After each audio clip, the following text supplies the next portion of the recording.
lafinatra toboko vavy tafaraka aminao ndray ary anasananao ingio ny anaraka ny fampalalambavao amin'ny teny malagasy eto fahita lavitra ma TV ny makasika ny fanekevitry ny prime ministre makasika ny zavamisy eto amin'ny firenena toedra raha-pirenena eo ihany koa ny zavanisy teny amin'ny seranam-piaramonidina iraisam-pirenena ny fatratrarana ny volamena izay kasaina aondrana antsokosoko ary ny sehatra ny fahasalamana nazahoana ako ny ka dia hoentina aminao amin'ity andro androany ity niara-ny sakafo maraina tamin'ny mpanao gazety androany prime ministre Cool Roger teny amin'ny lapam-panjakana ny Mazoarivo no nanatanterahana izany namaly ireo fanontaniana maromaro napetraka tamin'ny tenany isan'ny novaliany tao anatin'izany ny makasika ny Chief Andry Palemana eo ihany koa ny makasika ny raharaha mafapana rehetra eto amin'ny firenena.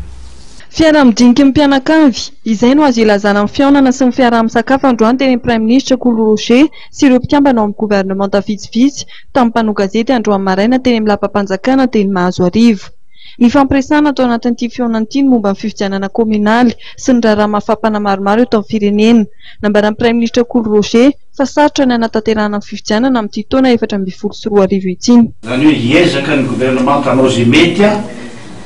fa sarotra ny anaovana ny fifidianana amin'ity fa momba ny Tananarivo koa moa notanianareo.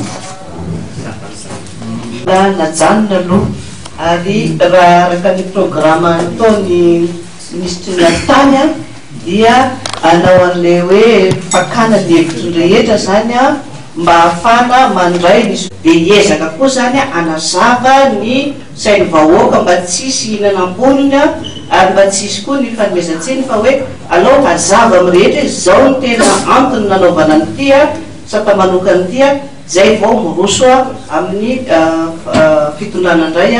ny volabola andalana momba an'ireo ny Antananarivo sy Nosbe ary Fort-Dauphin koa izay niaraka aminy.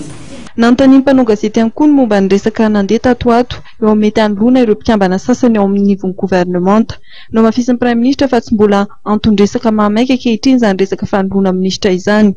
Anisan'ny bahatoerana ihany koa ny momba ny ady amin'ny Chief Andry Palemana any Atsimonosy. Misy araka izany ny fanapa-kevitra maromaro ndraisiny ary araha-misalama ireo solombavam-bahoaka ny hetsika izay atao amin'izao fotoana izao. Nampidirina koa ao anatin'ny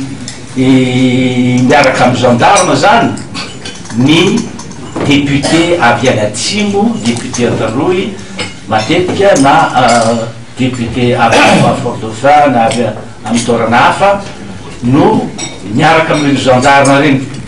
satria mitandrona tsy hoesana aksin'izay hoe hamono olona hamono dahalo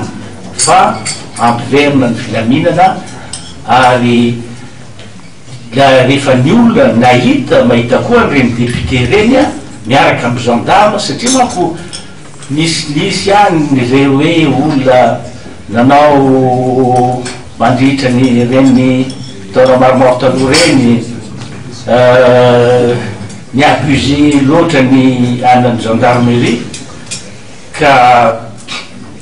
izao tsisy zay no dia miezaka mafy mihitsy mba tsy hisiany abus d'autorité fa fiaraha miasa ary ny gendarme moa dia zany ny zavatra ny targetrany ary ny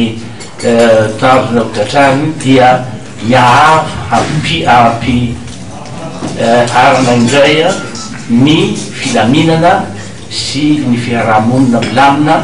eto amin'ny tanitsika ty. Niezaka ihany koa nanazava ireo paikady maromaro entina mpandrosoana amin'ny firenena prime ministre ny tron'ireo mpikambana ao amin'ny gouvernemanta.